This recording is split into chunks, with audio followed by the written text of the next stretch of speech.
Bom dia, segundo ano, tudo bem?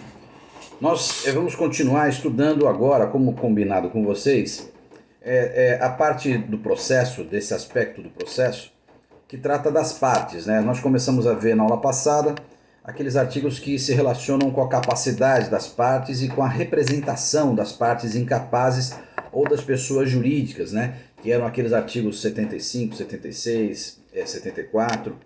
E agora a gente vai continuar tratando das partes. No capítulo seguinte, a partir do 77, a gente fala dos deveres e dos direitos das partes e dos procuradores das partes. Assim, o artigo 77 ele elenca uma série de deveres que a parte e os seus procuradores devem cumprir dentro de um processo. Lembrando que o processo é uma atividade estatal, presidida por uma autoridade pública, em que envolve um direito fundamental da pessoa e, portanto, isso deve ser encarado pelas partes com a maior seriedade, o maior respeito e pelos procuradores com todo o profissionalismo e ética possíveis.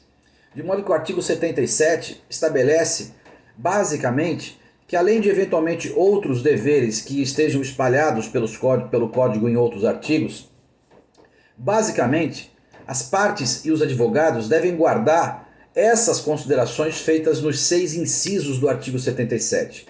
Basicamente o que a gente tem é o dever de guardar, o dever de agir sempre com boa fé, com aplicação da verdade, com respeito, com colaboração, com ética, não desvirtuando o objeto da ação, quer dizer, não dilapidando, não alterando o estado daquilo que é discutido, não alterando a coisa objeto do litígio.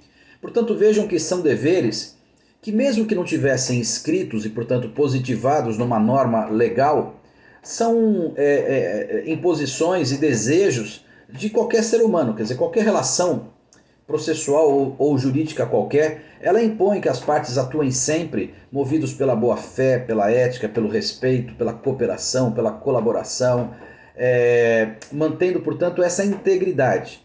Eu vou apenas citar para vocês quais são esses incisos e que na verdade são extratos desses princípios gerais. Então, é dever da parte expor os fatos em juízos conforme a verdade, então ela tem essa responsabilidade de falar a verdade. Não formular pretensão ou apresentar defesa quando cientes de que são destituídas de fundamento.